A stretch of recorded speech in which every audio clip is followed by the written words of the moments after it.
귀한 찬양 감사드립니다. 그렇죠. 믿음이 있을 때 두려움이 사라집니다. 정말 그렇죠.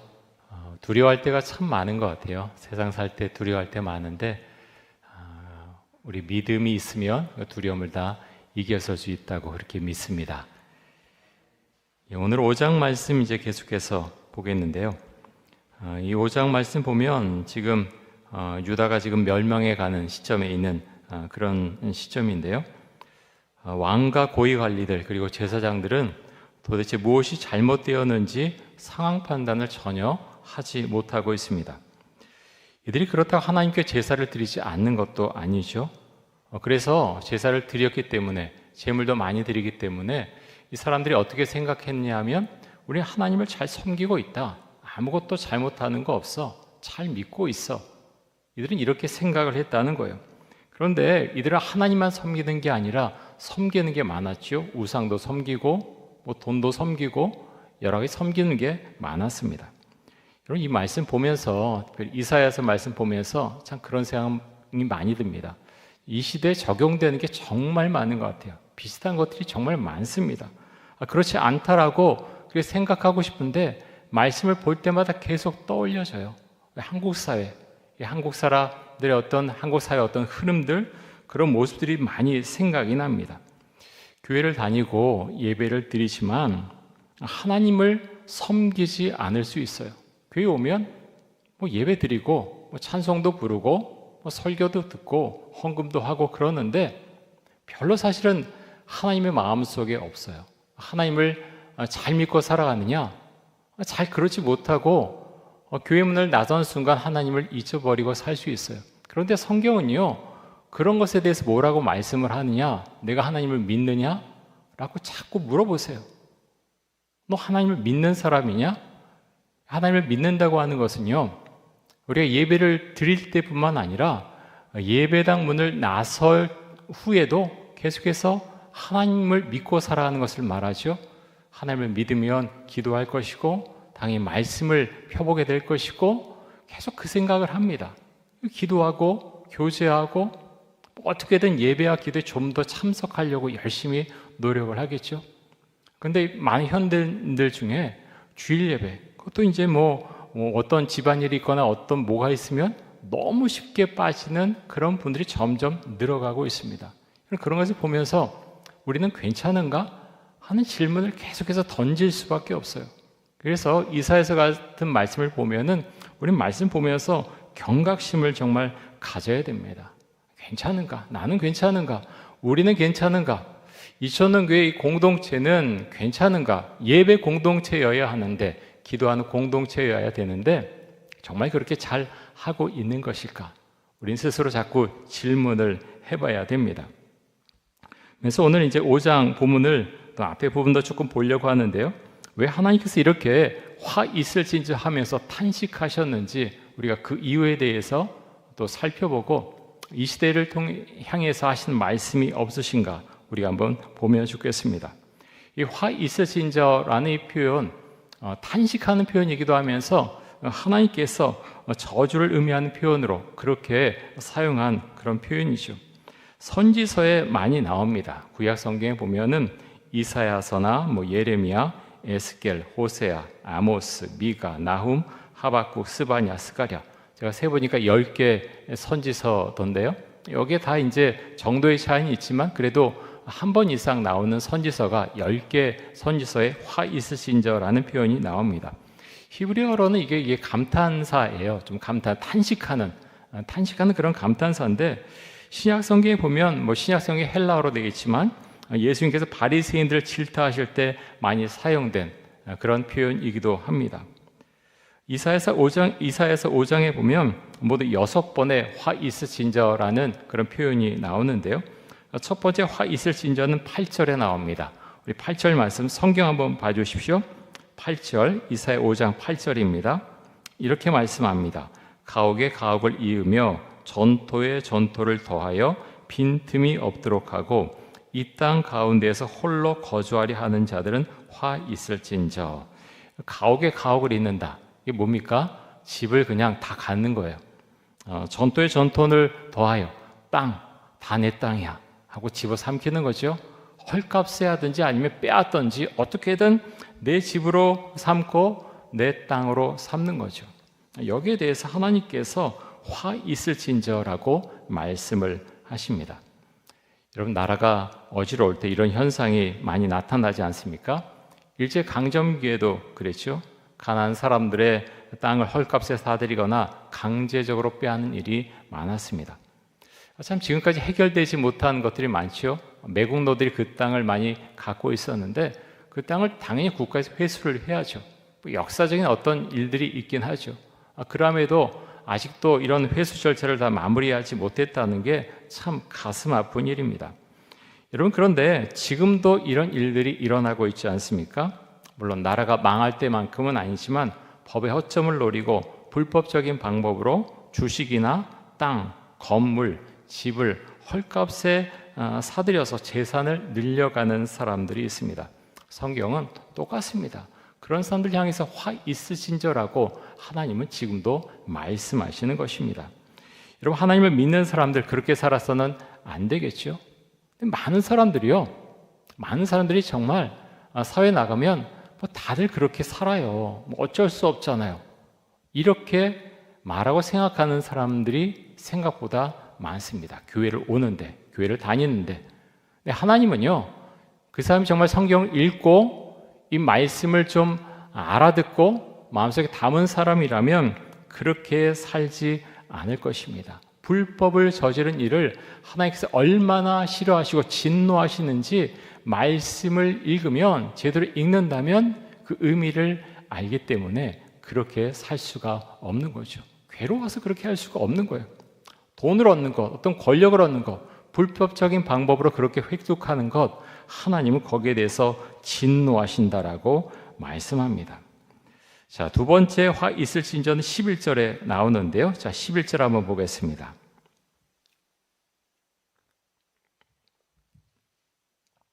아침에 일찍 일어나 독주를 마시며 밤이 깊도록 포도주에 취하는 자들은 화 있을진저. 자, 술 얘기가 나오니까 우리나라 생각이 금방 나요. 술을 굉장히 많이 마시죠. 그래서 뭐 기사에 그런 게 많습니다. 뭐 전 세계에서 술을 제일 많이 소비한 나라가 어디냐? 꼭 순위안에 우리가 들어가는 것 같아요. 우리나라에서 뭐 술을 마실 수도 뭐 있다고 생각이 되는데, 근데 그 정도가 너무 많이 마시는 것 같아요. 한번 술을 마시면 이제 서양 사람들이 와서 우리나라 사람들이 술 마시는 거에 굉장히 놀란다고 하는데, 조금 마시고 일어나면 좋겠는데 끝까지 가는 경우가 많죠. 이전보다, 그래도 코로나 이전보다는 많이 좋아진 것 같긴 하는데, 그래도 술 문화에 있어서 고쳐야 될 것이 굉장히 많은 것 같습니다. 근데 나라가 망해갈 때 나타나는 현상 중에 하나가 무엇인가 하면, 나라의 지도자들과 백성이 술독에 빠져 있다라는 것입니다. 자, 술독에 빠져서 사치와 방탕을 이 유다 고관들이 저질렀죠. 그런 사람들 향해서 하나님께서 화 있을진저라고 말씀을 하십니다. 근데 문제는요, 술 마시고 가서 집에 가서 잘 자면 누가 뭐라 그럽니까? 그렇지 않죠? 술 마시고 온갖 이상한 일들을 많이 하죠. 술 먹고 음란한 행동을 하기도 하고 범죄를 저지른 일이 정말 많습니다. 우리나라도 비슷하죠? 술 마신 사람들이 범죄 저지르고 똑같이 하는 말이 무엇입니까? 잘 기억 안 납니다. 잘 기억 안 납니다. 술 마시고 죄를 저지르면요, 가중처벌하는 게 너무나 당연하지 않나요? 술 마시면 면죄부가 씌워지나요? 너무나 오랫동안 술 마시고 기억 안 난다 그러면 많이 경감해주는 그런 모습들이 우리나라 재판에 있어서 있지 않아 왔나. 지금은 좀 달라졌는지 모르겠는데 이런 모습들이 정말 없어져야 되는 그런 모습이겠죠. 음주운전도 마찬가지 아닙니까? 우리나라가 음주운전이 끊어지지 않는 이유가 처벌이 너무 약해요. 정말 너무너무 약합니다. 술 먹고 음주운전해서 그렇게 당해서 뭐 중상을 당하거나 죽는 사람들 얼마나 억울합니까? 아무것도 잘못하지 않았는데 왜 이게 끊어지지 않습니까? 하나는 너무나 이제 그 음주운전에 대한 처벌이 약한 것이고요. 또 문화적인 것도 상당히 많이 있는 것 같습니다. 고쳐 나가야 될 점이겠죠. 자, 이어서 세 번째 화 있을진저 보겠습니다. 18절 말씀에 나오는데요. 우리 18절 말씀 같이 한번 읽겠습니다.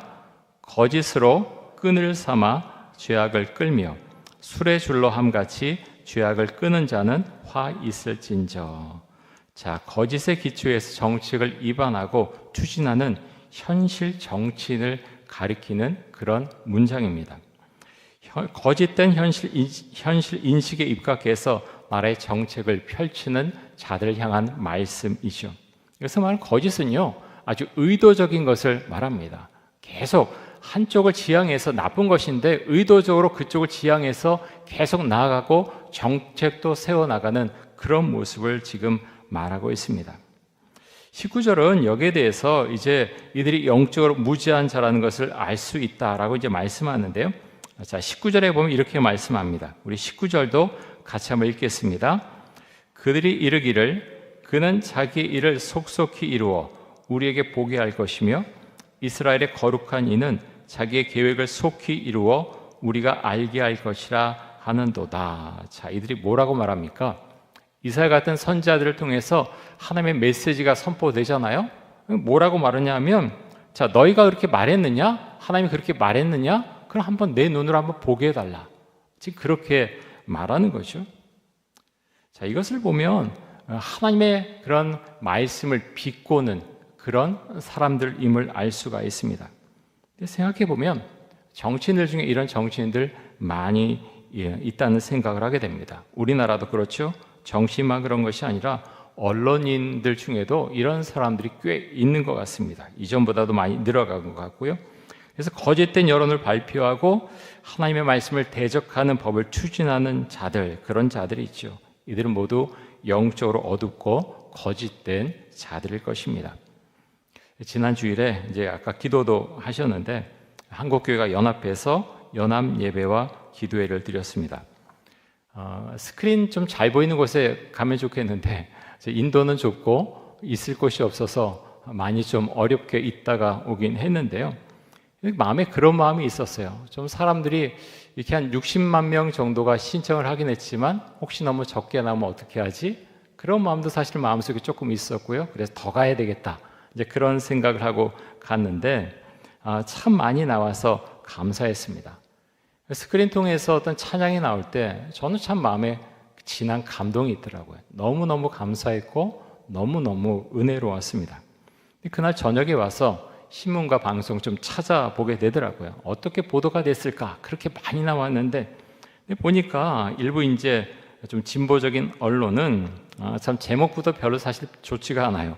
어떤 보수 기독교인의 집회는 예배를 위장한 어떤 혐오를 위한 조장하는 그런 집회였다. 뭐 이렇게 제목을 잡는 그런 언론도 있었고요. 그래서 이로 인해서 교통이 아주 극심하게 교통 혼잡이 일어났고 주변 사람들은 소음공에 시달렸다. 저는 보면서 아니 이전에 훨씬 다른 어떤 이슈로 할 때는 이런 것을 그렇게 보도를 했었나? 뭐 소음공에 이런 데 집중했었나? 보면서 사실은 좀 마음에 화도 나고 그랬습니다.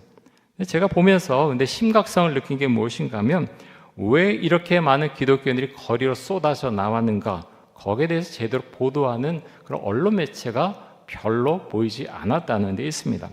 왜 포괄적 차별금지법을 그토록 반대하는지 보도하는 것이 사실 기자의 본분인데 그런 내용 별로 다루지 않고요. 오직 기독교인과 교회에 대해서 편파적인 보도를 하는 그런 일부 언론의 모습을 보면서 참 문제가 크구나 라는 생각을 했습니다. 참 기도할 제목이 많고요. 이 시대 교회가 더 깨어 있어야 되겠고 우리가 빛과 소금으로 살아가야 되는데 당연히 이렇게 살아가야 되는데 한편으로는 이 언론이나 이런 어떤 흐름에 대해서 어떤 방법도 좀 찾아 나가야 되지 않을까. 왜 그러냐면 매스컴의 힘이 너무나 강력한 거예요. 매일 사람들이 보는 것은 어떤 방송을 통해서 나왔던 뉴스 뭐 여러 가지 것들 사실 안 좋은 것들을 많이 보기 때문에 거기에 그냥 젖어드는 경우가 너무나 많지 않습니까? 그래서 이런 것들도 많이 좀 기도하고 어떻게 해나가야 될지 대책을 세워야 되겠다라는 생각을 해보게 됩니다. 자, 이사야 5장 19절에 나오는 그 말씀이 이 시대에 하나님과 교회를 모독하는 사람의 말과 참 비슷하다라는 생각을 하게 됩니다. 말씀 속에 어떤 것이 선포되면 어디 그거 한번 보여줘 봐라. 하나님이 계시냐? 내 눈으로 보면 정말 그렇게 믿겠다. 여러 가지 그런 이야기를 많이 하는 모습이 이사야 5장에 나온 그런 하나님을 대적하는 사람들의 모습과 많이 닮아 있다라는 생각을 하게 됩니다. 기도가 많이 필요한 시대라고 생각이 됩니다. 자, 네 번째 화 있을 신전은 20절에 나오는데요. 20절 봅니다. 우리 20절 말씀 같이 한번 읽겠습니다. 악을 선하다 하며 선을 악하다 하며 흑암으로 광명을 삼으며 광명으로 흑암을 삼으며 쓴 것으로 단 것을 삼으며 단 것으로 쓴 것을 삼는 자들은 화 있을진저. 자, 이게 무슨 말입니까? 판단 능력을 상실했다는 거죠. 악하면 악한 것으로 봐야 되고 선하면 선한 것으로 봐야 되는데 뭐가 뭔지 판단하지 못한다라는 것입니다. 근데 이런 사람들이 지도자였다는데 더 큰 문제가 있었다는 거죠. 그래서 유다의 말기에 오면 정말 상황 판단을 하지 못하는, 선과 악도 구분하지 못하는 그런 시대였다라는 것을 알 수가 있습니다. 근데 우리가 살아가는 이 세상도 사실 그런 경우가 많이 있죠. 대표적인 것이 아까도 말씀드렸지만 동성애에 대한 거, 그리고 마약에 대한 부분들 점점 그렇지 않습니까? 동성애가 분명한 죄임에도 불구하고 사탄의 전략대로 지금 이 세상은 가장 영향을 끼치는 게 무엇입니까? 어떤 영화, 드라마, 음악. 이전에는 안 그랬어요. 그런데 점점 동성애에 찬성하는 그 비율이 젊은 층에서 점점 엄청나게 늘어가고 있습니다. 가장 강력한 게 무엇인가 하면 영화 속에서 너무나 아름답게 나오는 거예요. 동성애 커플들, 영화, 드라마, 음악도 그렇죠. 늘 그런 것을 듣고 보니까 저렇게 좋은 사람들을 누가 그렇게 아니라고 그렇게 말하고 그렇게 말하는 사람들이 잘못된 사람들이야 라는 것을 영화나 드라마를 보면서 젊은 사람들이 많이 생각을 하게 된다는 거죠. 그래서 가치관이 막 흔들리고 있다라는 것입니다. 이런 마약 같은 경우 어떻습니까? 우리나라 급작스럽게 몇 년 새에 청소년들 마약하는 비율이 점점 늘어가고 있죠. 네덜란드 같은 경우는 마약을 합법화했죠. 그래서 암스테르담 같은 데 가면은 마약 먹고 이상하게 행동하는 사람들 점점 많아지고 있다는 보도 여러분 보시지 않았습니까? 마약성 진통제 중에 펜타닐이라고 하는 그런 것이 있는데요. 펜타닐에 중독돼서 죽는 사람들이 점점 늘어가고 있습니다. 유튜브 같은 데서 혹시 보셨나요? 미국 샌프란시스코 같은 경우는 그 도시 같은 경우 어느 그런 거리를 보면 사람들이 막 이상한 그런 그 포즈를 하고 가만히 있어요. 막 이상 꼬부정하게 마약 중독된 거예요. 그리고 가만히 있어요. 뭐 거리에 엎드리고 있다든지 뭐 포즈도 막 이상하게 하고 한참 동안 가만히 있고 정상적인 모습이 아니라 이 펜타닐에 중독이 되어서 그렇게 이상한 좀비 같은 모습으로 거리 안에 있는 사람들이 점점 늘어가고 있다고 하는 것입니다. 그래서 미국은 이런 마약과의 전쟁에서 실패했다고 하는 것을 정책적으로 실패했다고 하는 것을 이미 밝혔죠. 그래서 점점 우리나라의 마약 중독자 늘어가고 있는데요. 강력하게 대책을 우리가 실시를 해야 되는 거죠. 강력한 법의 조치도 필요하고 마약이 얼마나 악한 것인지에 대해서 지속적인 교육도 필요하고 언론의 보도도 필요할 것입니다. 우리나라 위에서 많이 기도해 주시기 바랍니다. 자, 다섯 번째 화 있을 신전은 21절에 나오는데요. 자, 21절 봅니다. 우리 같이 한번 읽겠습니다. 스스로 지혜롭다 하며 스스로 명철하다는 자들은 화 있을진저. 자, 이게 무슨 말입니까? 교만한 자에게는 화가 있다는 말씀이죠. 스스롭게 지혜롭게 여기는 이유가 무엇입니까? 마음이 교만하기 때문에. 난 참 지혜로워 라고 생각한다는 것입니다. 세상에 이런 사람들이 정말 많죠. 어떤 일에서 성공을 한 사람들, 또 돈을 많이 벌거나 권력을 가졌을 때 난 참 지혜로운 사람이야 이렇게 착각을 하는 경우가 많다고 하는 것입니다. 정상에 올랐는데 얼마나 노력을 많이 했겠습니까? 그런데 정상에서 마음이 교만해지면요, 사실 정상에서 계속 내려옵니다. 꺾이고 무너지게 된다는 거죠. 어떤 유명한 가수나 배우, 정치인들, 또 재벌들, 그런 분들 기사 많이 봤죠. 그렇게 정말 정상에 올라서 좋은 것들 많이 가졌는데 마음이 교만해지면, 삶이 무너지면 모든 것이 뒤엉키게 되는 거죠. 정말로 지혜로운 사람은 겸손한 사람이고 하나님을 두려워하는 사람일 것입니다. 자, 그래서 6번째 화이트 진저를 보겠는데요. 22절 말씀 보겠습니다. 자, 우리 22절과 23절 같이 한번 보겠습니다. 포도주를 마시기에 용감하며 독주를 잘 믿는 자들은 화 있을진저 그들은 뇌물로 말미암아 악인을 의롭다 하고 의인에게서 그 공의를 빼앗는도다. 자, 두 번째 화 있을진저와 비슷한 내용이긴 한데요.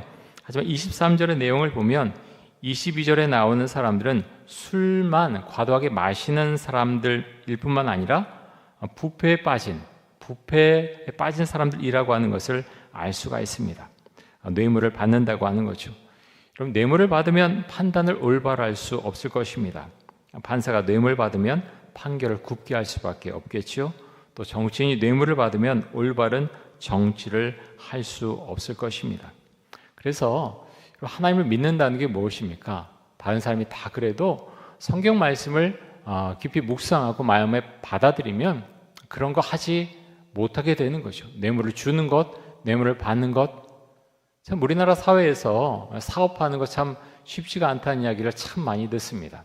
제가 사업을 직접 해보진 않았지만 이전에도 정말 그랬어요. 많이 정말 좋아지긴 했는데 목사님 뇌물을 안 주면 일이 진행이 안 돼요. 어떤 공무원 뭘 해야 되는데 뭘 줘야지 진행이 됩니다. 그런 이야기를 들으면 참 마음이 아파요. 이전보다는 정말 많이 좋아진 것 같아요. 그럼에도 불구하고 아직도 그런 모습이 조금씩 남아있지 않는가 그런 생각을 하게 되고요. 그래서 우리 이런 말씀 보면서 어떻게 보면은 왜 그렇게 사느냐라는 말을 들을지 모르지만 말씀을 붙들고 가는 거예요. 기독교에는요, 어떨 때는 그렇게 우직한 면이 있어야 됩니다. 왜 그렇습니까? 말씀대로 갈 때요, 하나님께서 어려움을 주실 수도 있지만 결국에는 승리합니다. 여러분 그렇습니다. 왜 지금 많은 교회가 그렇게 욕을 먹고 있느냐? 그래서 시대적으로 그런 것이 있다는 거예요. 너희는 뭐가 다르냐? 똑같이 살았잖아. 너희는 뭐가 달라? 라고 묻고 있는 게 너무나 많다는 겁니다. 거기에 대해서 우리는 그렇게 살지 않았는데 라고 자신 있게 대답하면 좋겠는데 그렇지 못하다는데 참 아픔이 있죠. 그래서 목사님 돈 안 벌어봐서 그래요. 그렇게 말하면 제가 거기에 대해서 모르겠습니다. 돈 버는 이야기 하는 게 아니고요. 하지만 말씀에 대해서 주님께서 주실 때는 그 말씀을 아멘으로 받아들이는 그런 신앙 고백이 있을 때 교회 공동체가 서가고요. 또 한국 교회 안에서, 한국 사회 안에서 교회가 바로 세움을 입는다고 하는 것입니다. 우리가 그 신앙을 고백할 수 있기를 원하고요. 그럴 때 그게 우직하고 어리석은 행동 같지만 결국에 내가 살고 교회가 살고 또 이 사회가 산다고 하는 것 우리가 믿음으로 고백하면서 함께 그 신앙의 삶을 걸어갈 수 있기를 원합니다. 자, 하나님께서 이렇게 화 있을진저라는 이 사람들에 대해서 이런 자들을 심판하시겠다라고 말씀을 하십니다. 자, 24절 말씀을 보겠습니다. 우리 24절 같이 읽습니다. 이로 말미암아 불꽃이 그루터기를 삼킴같이 마른 풀이 불 속에 떨어짐같이 그들의 뿌리가 썩겠고 꽃이 티끌처럼 날리리니 그들이 만군의 여호와의 율법을 버리며 이스라엘의 거룩하신 이의 말씀을 멸시하였음이라. 자, 불꽃이 그루터기를 태우고 마른 풀이 불에 타는 것처럼 하나님께서 유다를 심판하시겠다 말씀을 하십니다. 그렇게 심판하신 이유가 무엇입니까? 하나님의 율법을 버렸고 또 말씀을 멸시했기 때문에, 율법을 버리고 또 멸시했기 때문에 하나님께서 심판하시겠다라고 말씀합니다. 여러분 이 시대에 정말 오만한 마음을 가지고 하나님의 말씀, 성경을 무시하는 그런 자들이 얼마나 많습니까? 이들은 영적으로 무지한 자들이죠. 그래서 하나님께서 이런 사람들 그냥 두시지 않겠다라고 말씀합니다. 오늘 말씀에 보면 하나님께서는 아수르나 바벨론 같은 나라들을 심판의 도구로 사용하셔서 유다를 멸망시키겠다라고 말씀을 하시는데요. 자, 25절부터 30절까지 보겠습니다. 25절부터 30절까지 제가 읽겠습니다. 그러므로 여호와께서 자기 백성에게 노를 바라시고 그들 위에 손을 들어 그들을 치신지라. 산들은 진동하며 그들의 시체는 거리 가운데 분토같이 되었도다. 그럴지라도 그의 노가 돌아서지 아니하였고 그의 손이 여전히 펼쳐져 있느니라. 또 그가 기치를 세우시고 먼 나라들을 불러 땅 끝에서부터 자기에게로 오게 하실 것이라. 보라, 그들이 빨리 달려올 것이로되 그 중에 곰핍하여 넘어지는 자도 없을 것이며 조는 자나 자는 자도 없을 것이며 그들의 허리띠는 풀리지 아니하며 그들의 들매끈은 끊어지지 아니하며 그들의 화살은 날카롭고 모든 활은 당겨졌으며 그들의 말굽은 부싯돌 같고 병거 바뀌는 회오리 바람 같을 것이며 그들의 부르짖음은 암사자 같을 것이요 그들의 소리 지름은 어린 사자들과 같을 것이라. 그들이 부르짖으며 먹이를 움켜 가져가 버려도 건질 자가 없으리로다. 그날에 그들이 바다 물결 소리같이 백성을 향하여 부르짖으리니 사람이 그 땅을 바라보면 흑암과 고난이 있고 빛은 구름에 가려서 어두우리라. 하나님께서 아수르나 바벨론 같은 나라를 들어서 이제 이스라엘과 유다를 치신다라는 그 메시지를 주시고 있습니다. 그런데 하나님께서 이렇게 심판하실 때는 자비가 없다는 거예요. 무자비하게 철저하게 그 시체를 분토처럼 그렇게 흩어버리도록 아주 분명하게 심판하시겠다 이렇게 말씀하고 있습니다. 여러분, 우리의 삶의 기준은 하나님의 말씀입니다. 유다 백성이 말씀을 무시하고 버리고 멸시했을 때 이들은 멸망당했습니다. 하나님은 사랑이 많으신 분이시지만 하나님의 말씀을 버린 사람에 대해서는 엄격하신 분이시죠. 하나님의 말씀을 버린 사람은 결국 어둠 가운데 버려질 것입니다. 우리 하나님의 말씀을 붙들고 살 수 있기를 원합니다. 정말 말씀을 붙들 때 사실 그 안에 모든 것이 있어요. 말씀을 붙들면요, 기도하게 되고, 말씀을 붙들면 정말 예배를 사모하게 되고, 말씀을 붙들면 정말 주의 일에 힘쓰는 자가 됩니다. 만약 다른 것들이 일어나지 않는다라고 한다면 말씀을 제대로 읽지 못한 거예요. 그 말씀이 어떤 내용인지 마음에 받아들이지 못한 거죠. 말씀이 들어가면 주의 성령이 임하고요, 성령세를 받게 되고 성령 충만하게 살아가게 되고 그 가운데서 예배를 사모하며 말씀대로 살고자 하는 그런 기도를 계속해서 주 앞에 드릴 수밖에 없는 것입니다. 그래서 여러분, 우리가 그런 사람이 될 수 있기를 원합니다. 그래서 다음 달 추천 도서를 이제 왕의 기도라고 하는 도서를 추천하려고 하는데요. 그래서 이제 송기철 장로님이 기도한 그런 내용에 대해서 이제 말씀을 설명을 해주고 있어요. 어떻게 그렇게 치유 사역을 하게 되었는지, 그분이 이제 기도를 세 가지로 이제 나누시더라고요. 처음에 주 앞에 그냥 여러 가지 소원, 원하는 것 막 이렇게 올려드리는 그런 기도, 두 번째는 교제의 기도, 세 번째는 그렇게 선포하는 왕의 기도, 어떤 치유 사역도 그렇고요, 말씀을 빗대어서 선포하고 그렇게 하는 기도를 왕의 기도다 이렇게 설명을 하고 있는데, 어떻게 이것을 적용해 오고 어떻게 해왔는지에 대해서 설명을 하고 있습니다. 그래서 여러분, 우리가 기도를 해야 되는데 나는 어떤 기도를 드리는지, 그래서 그런 책이 우리한테 굉장히 유용합니다. 성경만 봐서는 좀 알 수 없는 것들을 그런 책의 도움을 받아서 많은 것들을 얻을 수가 있는 거예요. 나는 내 기도의 수준은 어디까지 있는지, 나는 수십 년 동안 그렇게 하나님을 믿어왔지만 계속해서 그렇게 소원 기도만 해왔는지, 아니면 내가 교제하면서 그 주님과 함께 살고 있는지, 더 나아가서 송기철 장로님이 말씀하신 어떤 왕의 기도를 내가 드리고 있는지 한번 우리가 그런 책 보면서 다시 한번 생각하고 또 기도의 수준을 높일 수 있기를 원합니다. 사랑하는 성도 여러분, 주 안에서 늘 성령 충만하시고요, 말씀 속에서 나에게 무엇을 말씀하시는지, 이사의 이런 말씀을 보면은 하나님께서 나에게 무엇을 원하시는지 우리의 삶에 적용하면서 또 우리가 기도하며 살아갈 수 있기를 원합니다. 자, 우리 함께 기도하겠는데요. 한 5분 정도 기도하겠습니다. 이 시간 세 가지 기도 제목 드리겠는데요. 구원받은 백성답게 살아가게 하여 주옵소서. 또 하나님께서 기뻐하시는 삶을 살게 해주시고 하나님께서 기뻐하시는 것만 하고 싫어하시는 것을 하지 않게 하여 주옵소서. 하나님의 말씀을 생명처럼 여기며 우리가 살아가는 대한민국에 하나님의 공평과 정의가 심겨질 수 있도록 애쓰며 또 기도하게 하여 주옵소서.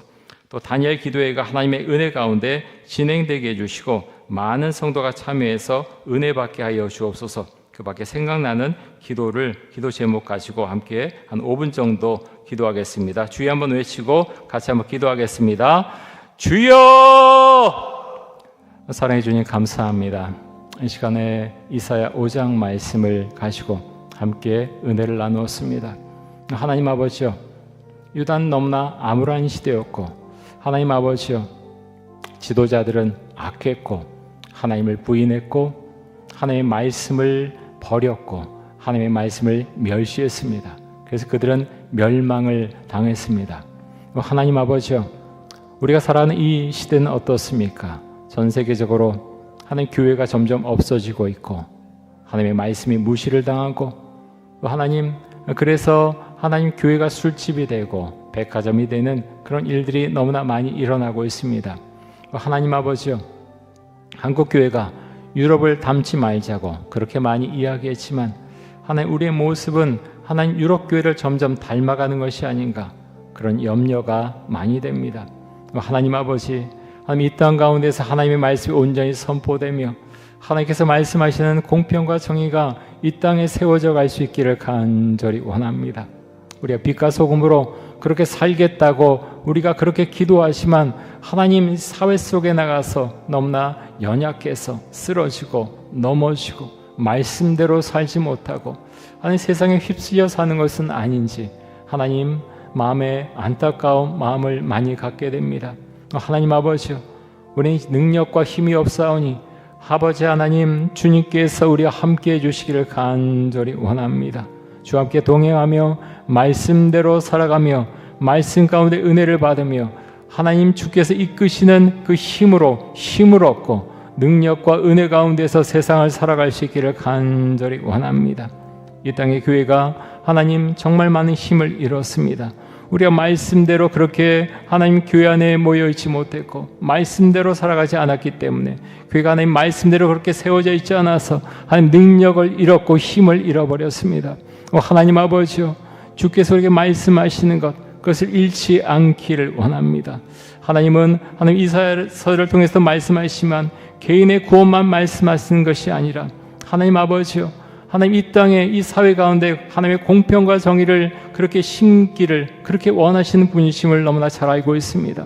하나님 많은 교회들이 하나님 아버지요, 세상의 상식도 통하지 않는 그런 일들을 벌이기도 하고 하나님 너무나 부끄러운 그런 모습들을 보이는 경우들도 있습니다. 하나님 아버지요, 주님 이 땅에 은혜가 임하길 원합니다. 하나님 교회가 주 앞에서 온전히 회개하고 하나님 주께서 원하시는 그런 교회의 모습, 또 그런 목회자들, 그런 교인들이 될 수 있기를 간절히 원합니다. 하나님 아버지, 주의 은혜와 사랑을 베풀어 주옵소서. 우리 심령 가운데 뜨거운 마음을 주시고 회개할 수 있는 마음을 주셔서 하나님 온전히 주의 말씀대로 내가 살고 있는가, 하나님 그것을 되돌아보고 점검할 수 있기를 원합니다. 하나님 아버지여, 교만한 자들이 화 있으신 자라고 말씀하셨습니다. 하나님 아버지여, 우리 마음 가운데 교만한 마음은 없습니까?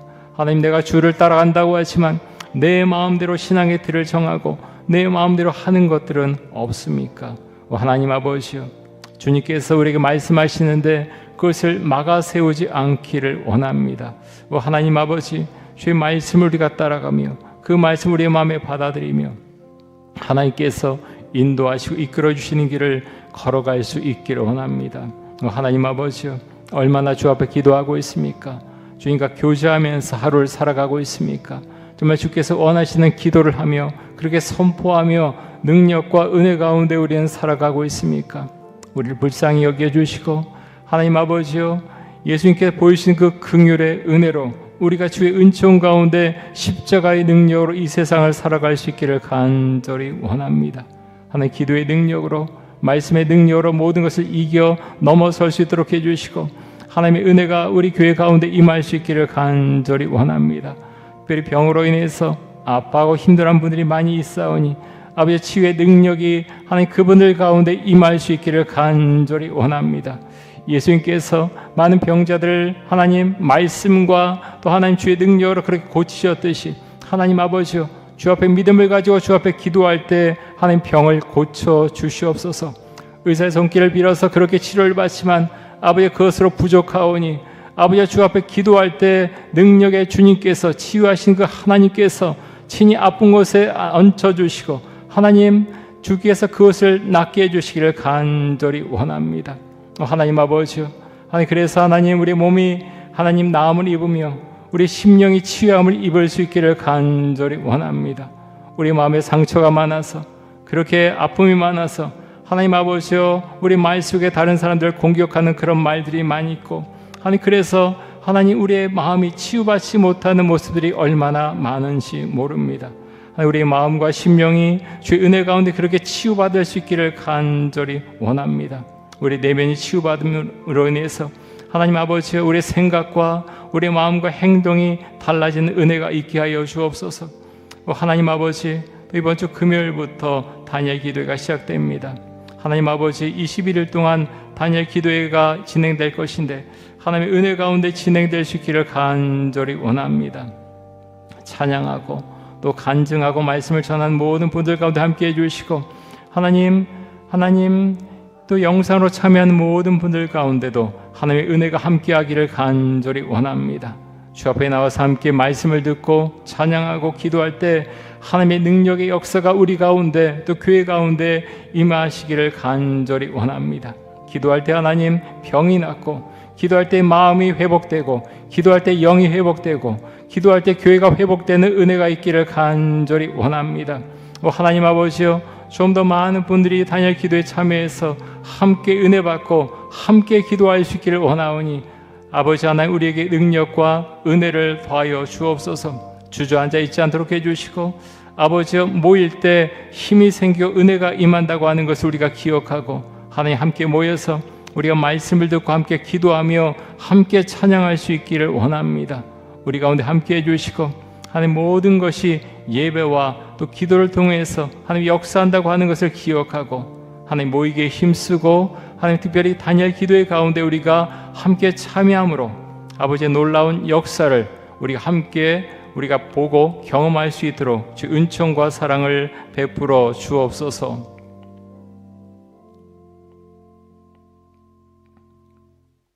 주님 감사합니다. 주 앞에 늘 기도하면서 하나님께서 나에게 무엇을 원하시는가 우리가 늘 묻고 또 주께서 원하시는 것을 해나가는 삶을 살아갈 수 있기를 간절히 원합니다. 우리 교회를 위해서 기도하며 또 하나님 대한민국을 위해서 기도하며 하나님 주의 나라를 위해서 항상 기도하며 하나님 주께서 원하신 일에 힘을 쓰는 저희 모두가 될 수 있도록 하여 주옵소서. 감사드리며 예수 그리스도의 이름으로 기도드립니다. 아멘.